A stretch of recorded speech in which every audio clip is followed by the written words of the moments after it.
They always underestimated me.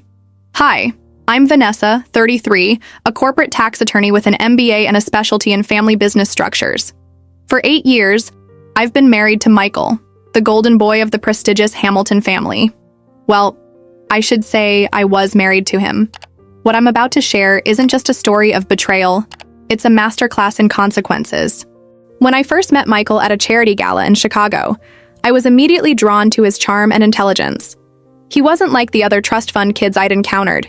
He actually worked hard in the family business, a luxury retail chain with locations across the country. His family welcomed me warmly, especially his sister Caroline, who quickly became what I thought was my closest friend in the family. "You're exactly what this family needs," his mother Elizabeth had said at our engagement party. "Someone with both beauty and brains." I'd smiled politely, not realizing it was less a compliment and more an acknowledgement that I could be useful to them. After our wedding, I was invited to help restructure the family business's tax strategy. The Hamiltons had been paying far more than necessary, and with my expertise, I managed to save them millions within the first year. Elizabeth was thrilled, Michael was proud, and I was officially the family's financial wizard. Caroline and I became especially close. As the CFO of the family business, she often sought my advice on financial matters. We had lunch together at least once a week, went shopping together, and even vacationed together with our husbands. I helped her negotiate her impressive salary package and benefits.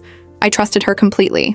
The Hamiltons lived lavishly, 6 black credit cards between the core family members, multiple properties, luxury vehicles, and extravagant vacations.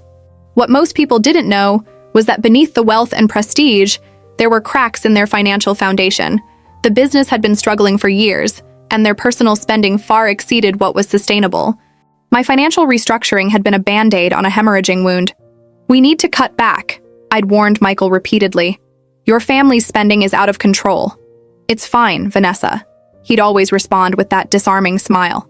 "We've always lived this way, the business will bounce back." But I knew the numbers. I knew exactly how precarious their situation was. What I didn't know was how precarious my marriage had become. Last month, I had planned a surprise weekend trip to New York for our anniversary. Michael had told me he was on a business trip to Boston, so I thought I'd fly there and surprise him. I had it all planned. I'd show up at his hotel with champagne and celebrate our 8th anniversary in style.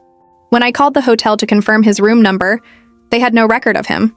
Thinking he might have stayed at a different hotel, I called his assistant, who confirmed he was indeed in Boston but couldn't recall the hotel name. Something felt off. I checked our shared credit card statement and saw a charge for a train ticket to the Hamptons, not Boston. Confused, I decided to track his phone location, something I'd never done before. The location showed a beach house in Southampton. I recognized the address immediately. It was one of the Hamilton family's vacation properties, one that Caroline managed. According to Michael, it was being renovated and wasn't in use. I booked a flight to New York and then a car to Southampton. The entire journey, I told myself I was overreacting, that there must be a reasonable explanation. Maybe he was surprising me with an anniversary weekend. Maybe the renovation was complete, and he was checking on the property. When I arrived, it was nearly midnight. The house was illuminated with soft lighting, and I could hear music playing. I used my key to enter quietly, I don't know what I was expecting, but it certainly wasn't what I found. The interior had been transformed. Rose petals scattered across the floor, candles everywhere, champagne chilling in an ice bucket. And photos! Dozens of framed photos of Michael and a woman I recognized as Jessica, his executive assistant, in various locations around the world. Vacation spots where he'd claimed to be on business trips. And there, on the coffee table, was a card in Caroline's handwriting. "For my brother and the love of his life, may this weekend be as special as your journey together has been. Can't wait for the family to officially welcome Jessica soon." I felt like I'd been punched in the stomach. My sister-in-law had prepared a love nest for my husband and his mistress. And from the photos and the card, it was clear this wasn't a fling. This was a relationship that had been going on for years, one that the entire family apparently knew about and supported. I sat in that beautifully decorated betrayal for hours, reading through text messages between Caroline and Michael about the surprise weekend, looking at the photos of my husband with another woman in places he'd told me he was alone or with colleagues. I found receipts for jewelry and clothing for Jessica, paid for with our joint account. The rage I felt was unlike anything I'd ever experienced. But I didn't scream. I didn't cry. Instead, I felt an eerie calm descend over me as I realized the full extent of the deception. This wasn't just Michael's betrayal. This was a family effort. I took photos of everything: the love nest setup, the card from Caroline, the framed pictures, the text messages I found. Then I left everything exactly as I found it and drove back to the city. In the car, I made a call to my best friend and law school colleague, Diane. "I need a place to stay for a while," I told her, my voice surprisingly steady. "Of course," she said without hesitation. "What happened?" "I'll explain when I get there. And I'm going to need your help with something else too." "Anything," she promised. During the drive, my mind was racing. All the pieces were falling into place. The unexplained absences, the family's strange behavior at recent gatherings, the way they sometimes exchanged glances when Michael's phone rang. They all knew. They had all been lying to me. By the time I reached Diane's apartment in Manhattan, I had the beginnings of a plan. I wasn't going to confront them yet. I wasn't going to give them the satisfaction of seeing me hurt or angry. Instead, I was going to use what I knew best, financial structures and legal frameworks, to dismantle the house of cards they'd built. "Jesus, Vanessa," Diane whispered as she looked through the photos I'd taken. I don't even have words." "I do," I said calmly. "Breach of fiduciary duty." She looked at me questioningly. "Caroline is the CFO of a company where I'm a significant shareholder through my marriage," I explained. "She has used company resources to facilitate my husband's affair. That's a clear breach of her duties to the company and its shareholders." "You're thinking like a lawyer already," Diane noted with a hint of admiration. "I am a lawyer," I reminded her, and they seemed to have forgotten that. That night, I couldn't sleep. I kept thinking about all the times Caroline had confided in me about the family's financial troubles, about how grateful they were for my help in keeping the business afloat. I thought about the conversation I'd had with Elizabeth just last week, where she'd asked me to look into restructuring the company again to free up more capital. "The business is really struggling," she'd admitted. "We might need to consider some drastic measures." I had promised to help, not knowing that at that very moment, her son was probably with his mistress, and her daughter was planning a romantic getaway for them in a family property. By morning, I had a comprehensive plan. I knew exactly where the Hamilton family was vulnerable, and I knew exactly how to exploit those vulnerabilities. I wasn't going to be dramatic or emotional. I was going to be methodical and precise. First, I needed to secure my own financial position. The Hamiltons had been relying heavily on my expertise to navigate their complex financial situation, and I had access to all their accounts. I transferred my share of our joint assets to a separate account that Michael couldn't access. It wasn't a small sum. I had been the primary earner in our marriage for the past 3 years as Michael focused on expanding the business, or apparently expanding his relationship with Jessica.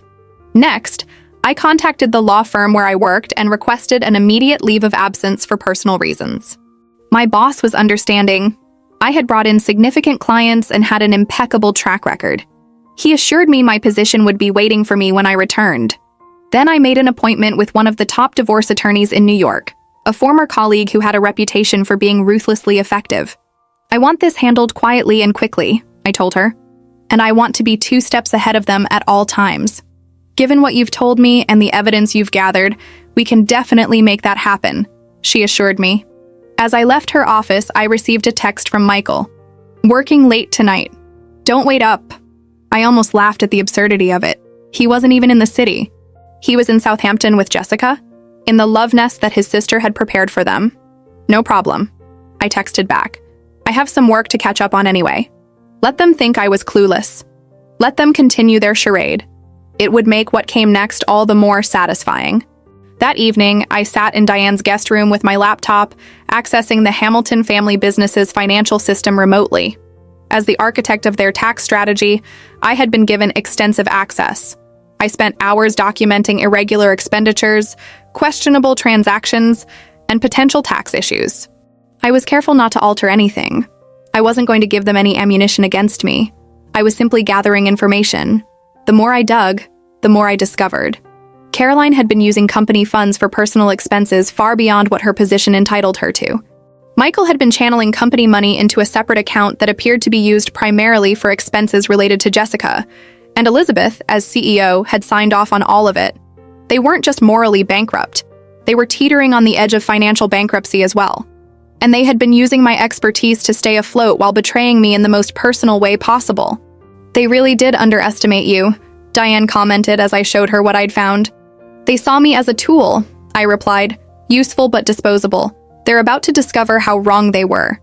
The next day, I received a call from Elizabeth. Vanessa, darling, she said in her usual affectionate tone, we need to discuss the business. Caroline tells me there might be some options for freeing up additional capital quickly. Could you come to dinner tomorrow night? The whole family will be there. By the whole family. I knew she meant Michael, Caroline, and her husband Richard. Jessica wouldn't be there, of course. I was still supposed to be in the dark about her? Of course, I replied pleasantly. I'd be happy to discuss it. After I hung up, I smiled to myself. So they were getting desperate for cash. That would make my plan even more effective. I spent the rest of the day preparing. I met with my divorce attorney again, finalized the documents, and made sure everything was in order. I also met with a forensic accountant friend who helped me analyze the Hamilton business's financials in greater detail. If what you're showing me is accurate, he said, looking troubled, they're not just bending the rules, they're breaking several laws. I know, I replied, when I want it all documented.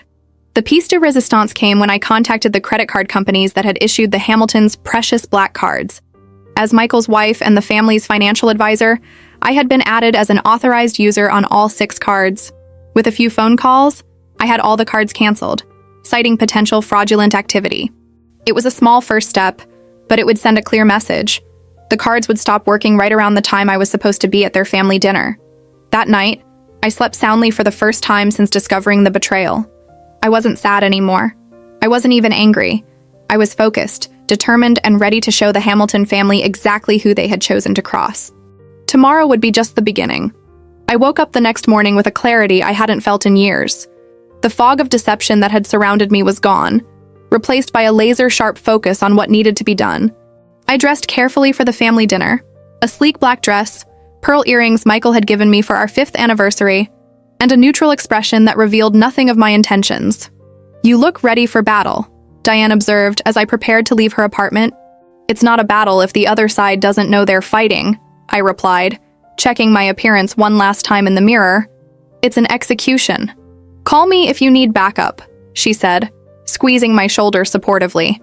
I arrived at Elizabeth's penthouse precisely on time. The doorman greeted me with his usual deference. He had no idea that my status in this family was about to change dramatically.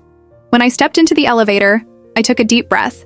This would be the last time I entered this building as Vanessa Hamilton, beloved daughter-in-law and financial savior. Caroline opened the door, embracing me with a warmth that now felt like acid on my skin. Vanessa, we've missed you. Michael said you've been so busy with work lately. I returned her hug with practiced ease. You know how it is this time of year. Tax planning never sleeps. She laughed as if we were still friends, as if she hadn't betrayed me in the most intimate way possible. Well, we're grateful you could make time for us tonight. Mom's been anxious about the business. I'm always happy to help family, I said, the word family tasting bitter on my tongue. Michael was in the living room, drink in hand, chatting with his brother-in-law Richard. When he saw me, he smiled that smile that had once made my heart race, but now only made my resolve stronger. He crossed the room and kissed me on the cheek. There's my brilliant wife, he said loud enough for everyone to hear, then whispered, You look beautiful tonight. I smiled thinly. Thank you. How was Boston? A flicker of confusion crossed his face before he recovered. Productive. Exhausting. You know how these business trips are. I certainly do, I replied, accepting the glass of wine Elizabeth offered me as she joined us. Vanessa, thank goodness you're here, Elizabeth said, patting my arm. We have so much to discuss about the business. The situation is becoming, well, more urgent than we anticipated. I've been reviewing the numbers, I said calmly. I'm aware of the challenges. Dinner was a surreal experience. I sat at the table with these people who had conspired behind my back, eating Elizabeth's roast chicken and discussing financial strategies as if nothing was wrong. They had no idea that as we spoke, their precious black cards were being declined across the city. No idea that I had already set in motion a chain of events that would bring their house of cards tumbling down. The main issue, Caroline explained as we moved to the living room after dinner, is liquidity. We need to free up cash quickly to cover some unexpected expenses. What kind of unexpected expenses? I asked innocently, though I had a pretty good idea based on the financial records I'd reviewed. Caroline and Elizabeth exchanged a glance. Just some business expansion opportunities that came up suddenly, Elizabeth said vaguely. I nodded thoughtfully. I see. And the regular business income isn't sufficient to cover these opportunities. It's complicated, Michael interjected. We've had to divert some funds to cover other areas. Like the Southampton property renovations, I asked, watching their faces carefully. Another exchange of glances. Caroline cleared her throat. Among other things, yes. I'd love to see it when it's finished, I said, looking directly at Caroline. You're managing that project, aren't you? She nodded, a slight flush creeping up her neck. It's coming along nicely. I'm sure it is, I said with a smile that didn't reach my eyes. The conversation continued, with the Hamiltons becoming increasingly anxious about their financial situation without revealing exactly why.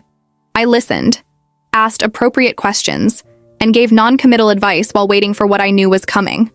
It happened about halfway through our financial discussion. Richard's phone rang. He glanced at it, frowned, and stepped away to take the call. A moment later, Elizabeth's phone chimed with a text message. She read it, her brow furrowing in confusion.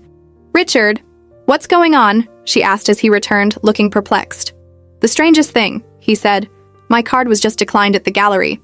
I was trying to finalize that purchase we discussed, but they said the card has been canceled due to potential fraud. Elizabeth paled slightly. That's odd. I just got a text from American Express about unusual activity on my account. Caroline immediately reached for her purse, pulling out her phone. Let me check mine. Michael did the same, his expression growing increasingly concerned as he looked at his screen. What the hell? My card's been suspended too. All of them? Elizabeth asked, her voice rising with alarm. Caroline was frantically tapping on her phone. I can't even log into my account. It says it's been locked for security reasons. This has to be some kind of mistake, Michael said, already dialing the customer service number on the back of his card. I sipped my wine quietly, watching the chaos unfold. The first domino had fallen exactly as planned. I'm sure it's just a security measure, I offered calmly. With all the data breaches these days, the credit card companies are being extra cautious. But as each of them tried to contact their respective card issuers, it became clear that this was no routine security check. All 6 of the Hamilton family's black cards had been canceled simultaneously, and the customer service representatives were being frustratingly vague about why. And they're saying I need to come to the bank in person tomorrow to discuss the matter, Elizabeth said, her composed facade beginning to crack. This is ridiculous. We have the charity gala this weekend. I need my card. Same here, Caroline said, looking genuinely distressed. And we have payments scheduled to go out tomorrow for the business. This could cause serious problems. Can't we use the business accounts directly? Richard asked. Caroline shot him a warning look that I pretended not to notice. There are limitations to what we can cover from those accounts right now. Because they had been systematically draining those accounts for personal use, including funding Michael's affair with Jessica. I knew this from my examination of the financial records, but of course I wasn't supposed to know. Well, this is inconvenient timing, I remarked, checking my own phone. Oh, that's strange. What is it? Michael asked sharply. My card seems to be working fine, I said, showing him my banking app where my credit card was listed as active. I just got a notification about a purchase I scheduled. The room fell silent as they processed this information. I was the only one whose card was still functioning. That doesn't make any sense, Caroline said slowly. If it was a security issue affecting the family accounts? She didn't finish the sentence, but the implication hung in the air. If it was a legitimate security concern, my card should have been affected too. Maybe you should try using your card for the business payments tomorrow, Elizabeth suggested, her tone carefully neutral but her eyes calculating.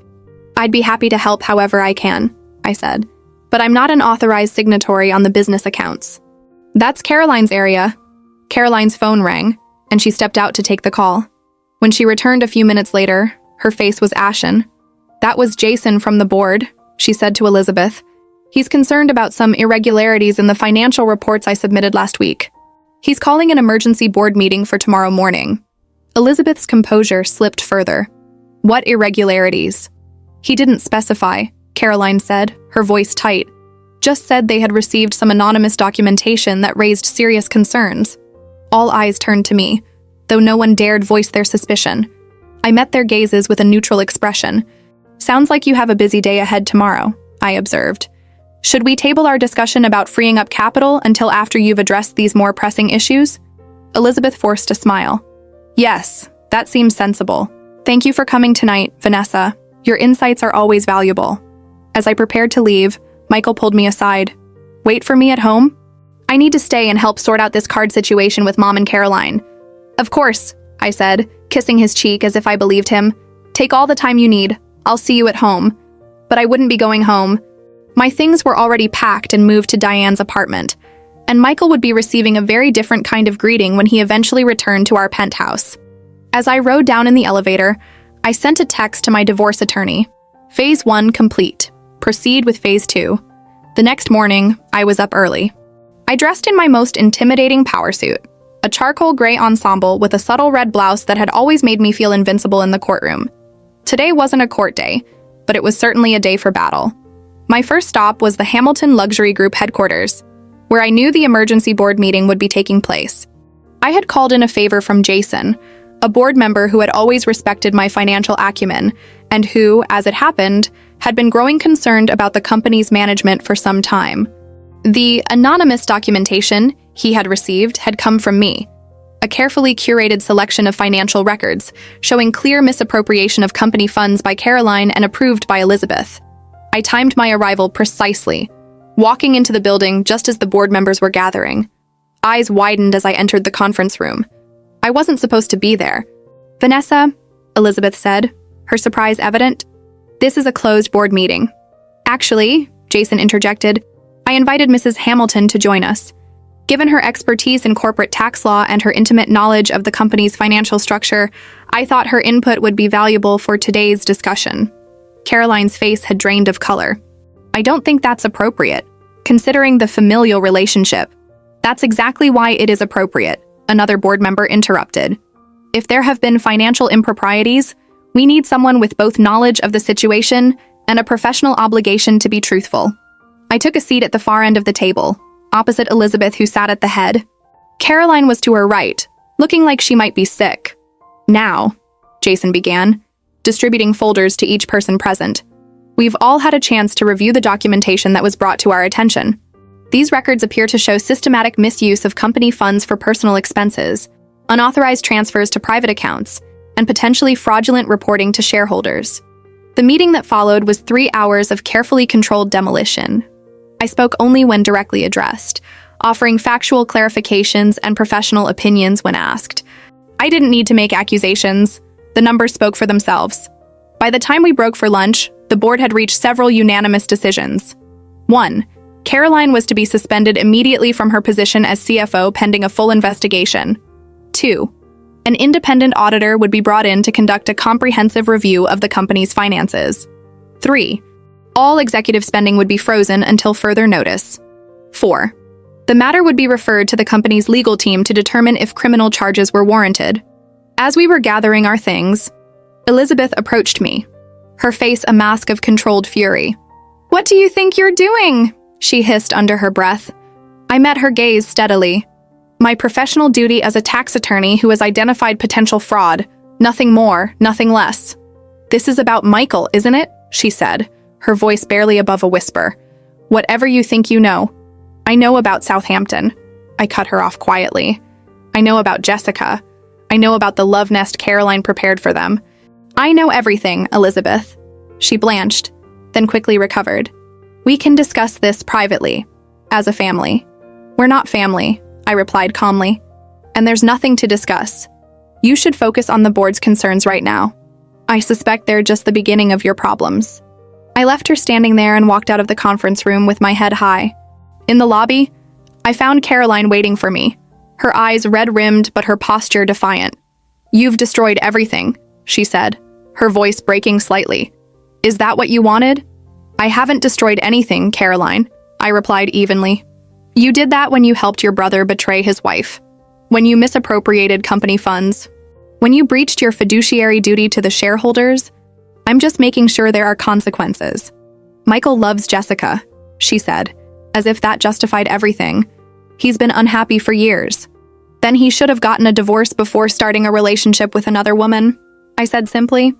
And you should have stayed out of it instead of actively facilitating their affair with company resources. I stepped around her and continued toward the exit, but her next words stopped me. We're still your family, Vanessa. Whatever Michael did, the rest of us care about you.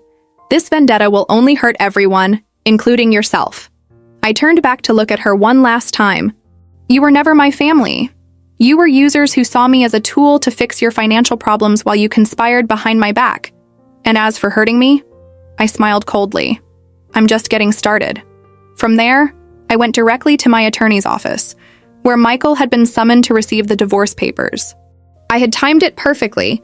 He would have just learned about the board meeting and Caroline's suspension. He would be in a state of panic, trying to figure out how much I knew and what my next move might be. When I walked into the conference room, he was already there, looking haggard and angry. The sight of him no longer stirred any emotion in me. Not love, not hate, not even disappointment. He was simply a problem to be solved, an equation to be balanced. What the hell is going on, Vanessa?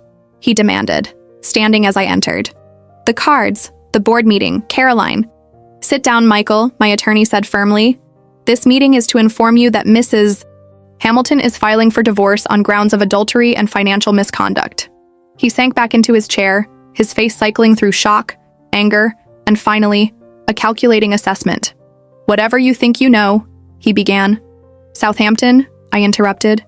Jessica, the love nest Caroline prepared for you, the company funds you've been misusing to finance your affair, the separate account you've been maintaining. Shall I continue? He fell silent, reassessing the situation. This doesn't have to be messy, I continued calmly. Sign these papers, agree to my terms, and we can end this quickly and relatively quietly. And if I don't, he challenged. I smiled thinly. Then I take everything I know about your affair, about the financial improprieties, about how the entire Hamilton family conspired to deceive me, and I make it very, very public. I'm sure the board would be interested to know the full extent of the misuse of company funds, as would the IRS. My attorney slid the divorce papers across the table to him. I suggest you review these with your own counsel, Mr. Hamilton. You have 24 hours to provide a response before we proceed with more aggressive measures. Michael glanced at the papers, then back at me. You can't possibly think you'll get all this. The penthouse, my shares in the company, half of my personal assets. Actually, she's entitled to more, my attorney interjected. Given the documented adultery and the commingling of assets, not to mention the potential criminal implications of the financial misconduct, this is a relatively generous offer. Michael's jaw clenched. This is about money, then. All of this, the cards, Caroline's job, the board, it's all about getting a better divorce settlement. I leaned forward, meeting his gaze directly. No, Michael. It's about consequences. It's about accountability. The money is just collateral damage, much like I was in your relationship with Jessica. He had the decency to look away first. I'll have my lawyer review these, he muttered, gathering the papers. 24 hours, my attorney reminded him. And Mr. Hamilton, I'd advise against trying to hide or move any assets in the meantime. My client has been very thorough in documenting the current state of your finances. After he left, my attorney turned to me with a hint of admiration.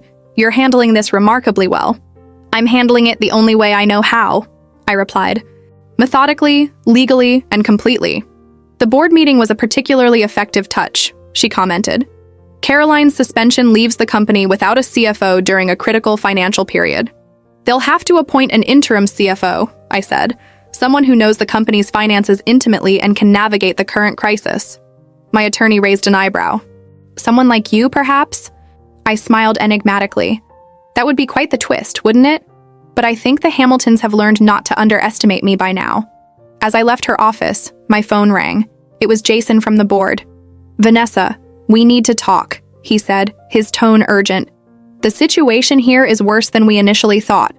The independent auditor has already found several major discrepancies, and we're concerned about the company's ability to meet its obligations this quarter without immediate intervention. That sounds serious, I replied neutrally. It is. The board is considering approaching you about stepping in as interim CFO. You designed most of the current financial systems. You understand the tax implications better than anyone, and despite the personal complications, your professional reputation is impeccable. That's a very interesting proposition, Jason. When would the board like to discuss this? Tomorrow morning, if possible. Elizabeth is against it, of course, but she's in no position to object given the circumstances. I'll be there, I promised. After hanging up, I allowed myself a moment of satisfaction. The Hamilton family business was in freefall, exactly as I had anticipated. Caroline was suspended and likely to be fired once the full investigation was complete. The black cards that had funded their lavish lifestyle were canceled. Michael was facing a divorce that would significantly diminish his wealth and status. And now, in a twist that even I hadn't fully anticipated, I was being offered the chance to step in and either save the company or oversee its dismantling from the inside. That evening, as I sat in Diane's guest room reviewing the company financials in preparation for the next day's meeting, my phone lit up with texts from Caroline. Please call me. We need to talk. This has gone too far. You're destroying the company. Think about the employees, Vanessa. Hundreds of people will lose their jobs. I read them without responding. Caroline was trying to leverage my sense of responsibility, my concern for the innocent employees who might be affected by the company's troubles. It was a predictable move, but it wouldn't work. I had already made arrangements to protect the rank-and-file employees if the worst happened. The only people who would truly suffer would be the Hamiltons themselves. Just before midnight, Michael called. I let it go to voicemail. His message was what I expected, a mixture of anger, pleading, and attempted manipulation. Vanessa, this has to stop. You've made your point. I know I hurt you, and I'm sorry for that. But destroying the company, getting Caroline suspended, canceling the cards, this isn't you. This isn't the woman I married. Call me back. We need to find a way to end this before it goes too far. I deleted the message without a second thought. Michael still didn't understand. This wasn't about hurting him or getting revenge. This was about justice. Cold, impartial, and complete. The woman he had married wouldn't have done this, true. But I wasn't that woman anymore. They had killed her the moment they decided to betray her trust and use her for their own purposes. Tomorrow would bring phase 3 of my plan. The Hamiltons thought they had seen the worst, but they were wrong. The worst was yet to come.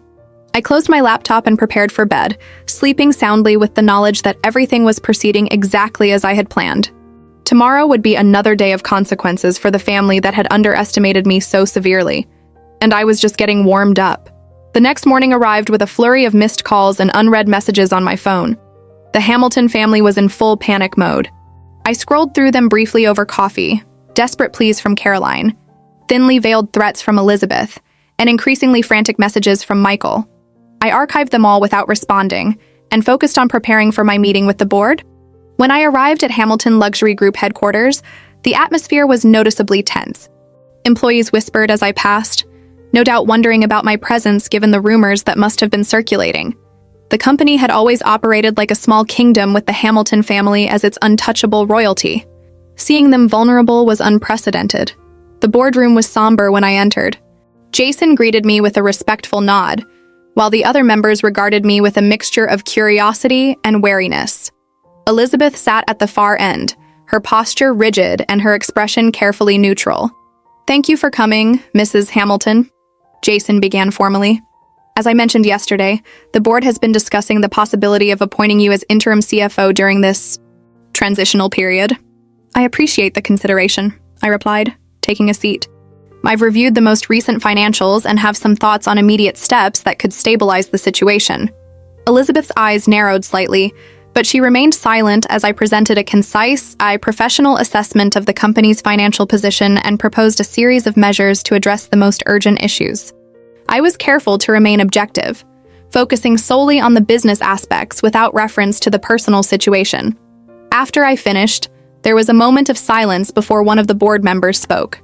"This is impressive work, especially on such short notice," he said. "But I have to ask, given the personal circumstances, are you certain you can separate your feelings from your professional responsibilities in this role?" I met his gaze directly. "I have always maintained the highest ethical standards in my professional work. The personal situation is unfortunate, but it has no bearing on my ability to fulfill the duties of interim CFO if the board chooses to appoint me." "And we're supposed to believe that?" Elizabeth finally spoke, her voice tight with controlled anger. "After you've systematically attacked this family." "I haven't attacked anyone, Mrs. Hamilton," I replied calmly. "I've reported financial improprieties to the board, as any responsible corporate citizen would do. The fact that those improprieties involved family members is incidental. Incidental? She repeated incredulously. You canceled our credit cards. You sent divorce papers to Michael. You've created a crisis that threatens the entire company. The credit card cancellations were a security measure after I discovered unauthorized transactions, I said smoothly. The divorce is a personal matter between Michael and myself. And I didn't create the financial crisis. I merely uncovered it. Jason cleared his throat. Perhaps we should focus on the matter at hand. The board needs to make a decision about the interim CFO position, and time is of the essence. After a brief discussion, during which Elizabeth remained stonily silent, the board voted 6-2 to appoint me as interim CFO with immediate effect. Elizabeth and one of her longtime allies were the only dissenters. Congratulations, Mrs. Hamilton, Jason said, extending his hand. We're counting on you to help navigate the company through these troubled waters.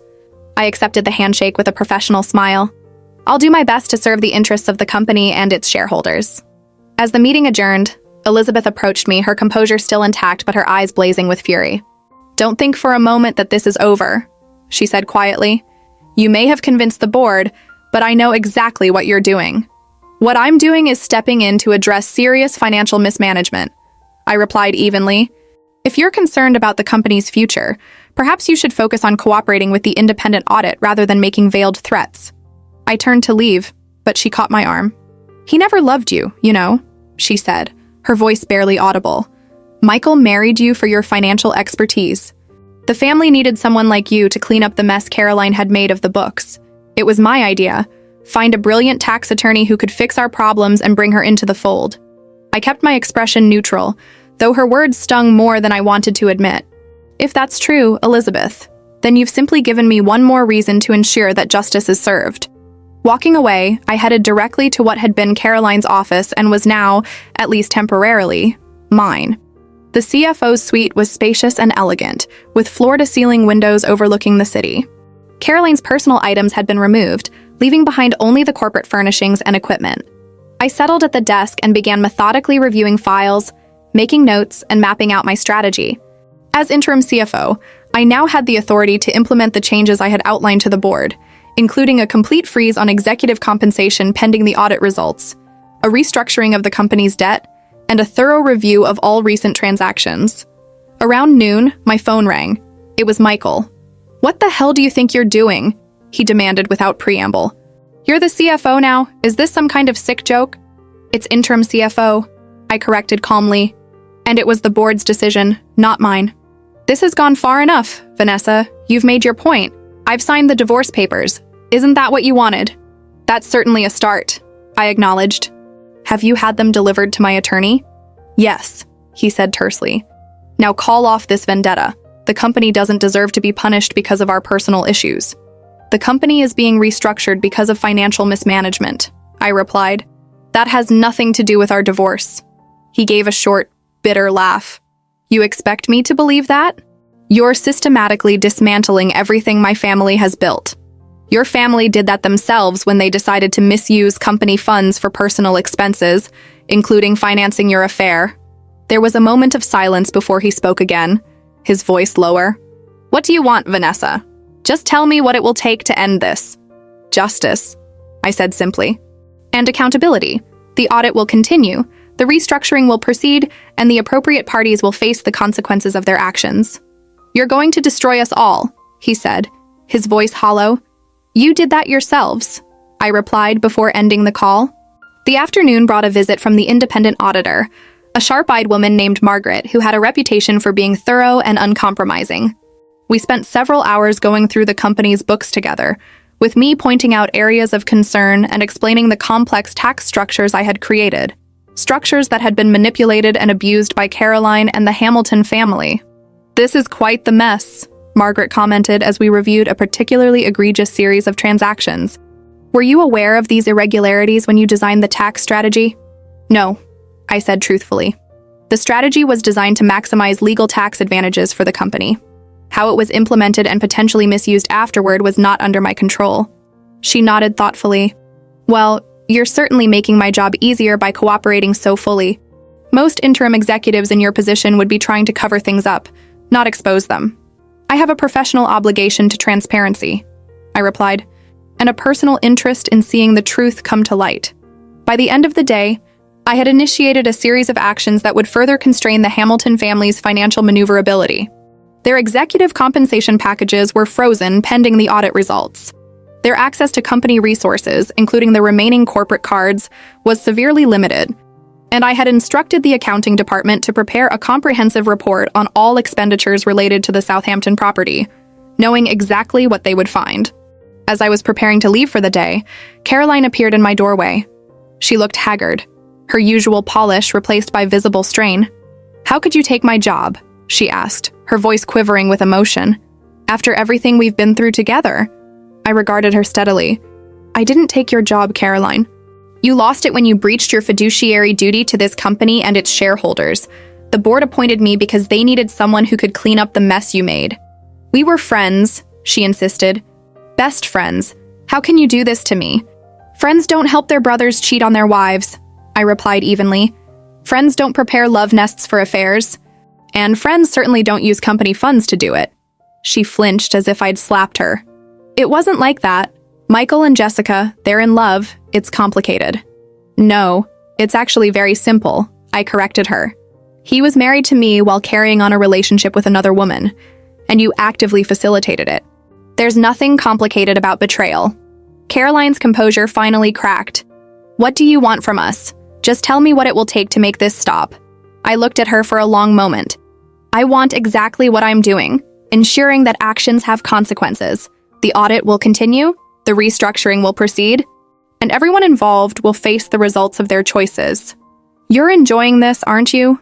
she accused, her voice bitter. "You're enjoying watching us suffer." "I don't enjoy suffering, Caroline. Not yours, not mine, not anyone's. But I do believe in justice. And that's exactly what's happening here." After she left, I sat alone in the CFO's office, watching the city lights come on as dusk fell. I wasn't taking pleasure in the Hamiltons' downfall, despite what Caroline believed. This wasn't about enjoyment. It was about balance being restored, about a systematic betrayal being met with systematic consequences.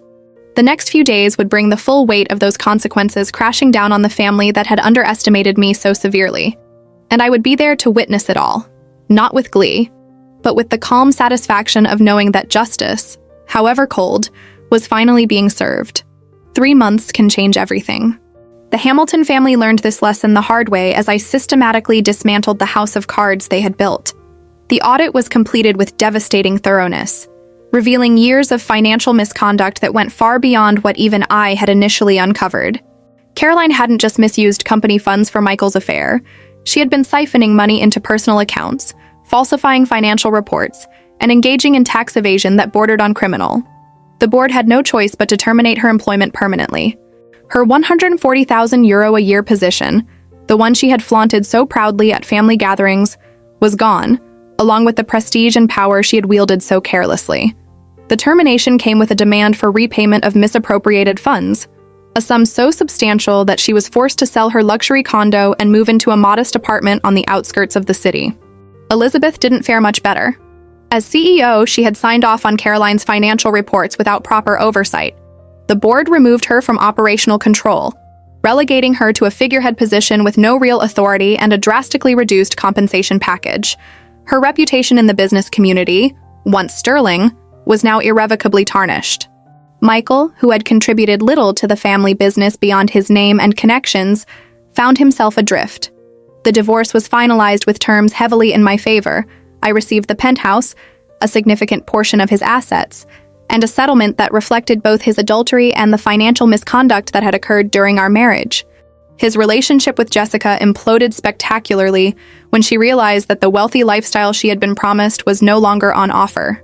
As for me, I remained as interim CFO just long enough to stabilize the company and protect the jobs of innocent employees. I implemented a transparent financial structure, resolved the most pressing debt issues, and recruited a highly qualified permanent replacement who had no ties to the Hamilton family. My work done, I resigned with the respect of the board and a consulting agreement that would provide me with a comfortable income while I decided on my next career move. Today, exactly 3 months since that night in Southampton, I'm sitting in a cafe across the street from what used to be the flagship Hamilton Luxury Group store. The iconic Hamilton name has been removed from the building, replaced by the logo of the international conglomerate that acquired the failing business at a fraction of its former value. The acquisition had been my final act as interim CFO, a necessary measure to save the company's assets and employees from the consequences of the Hamilton family's mismanagement. I sip my coffee and observe Elizabeth entering the building. She looks older now, her designer wardrobe replaced by more modest attire, her confident stride diminished to a hesitant walk. The terms of the acquisition allowed her to maintain a position as a brand ambassador, a role with minimal responsibilities and compensation that barely covers the rent on her drastically downsized apartment. My phone chimes with a text from Diane. "Have you seen the news? Caroline just listed her car for sale." I smile slightly. The custom Bentley had been Caroline's pride and joy, a symbol of the success and affluence she had achieved, or thought she had achieved, through the family business. Now it was just another asset being liquidated to cover her mounting debts. I don't respond to the text immediately. Instead, I open my email to find the latest update from the realtor handling the sale of the Southampton beach house, the property where I had discovered Michael's betrayal. It had been listed at a significant loss, another casualty of the Hamilton family's financial collapse. Some might call what I did revenge. I prefer to think of it as a correction, a realignment of a universe that had been thrown off balance by betrayal and deceit. I didn't set out to destroy the Hamiltons. I simply ensured that their actions had appropriate consequences. As I finish my coffee, I catch a glimpse of Michael across the street. He doesn't see me. He's engaged in what appears to be a heated conversation with a middle-aged woman I recognize as his mother's former housekeeper. From the woman's gestures and Michael's defensive posture, I gather he owes her money, probably unpaid wages from the time when the family still maintained their lavish lifestyle. There's no satisfaction in watching his humiliation, only a quiet acknowledgement that justice has been served. The man who once had everything, wealth, status, family connections, and a wife who loved him, now has to face the reality of his choices. I leave cash for my coffee and gather my things. It's time to move on. I've accepted a position with a prestigious law firm in another city, a fresh start away from the wreckage of my marriage and the collapsed empire of the Hamilton family.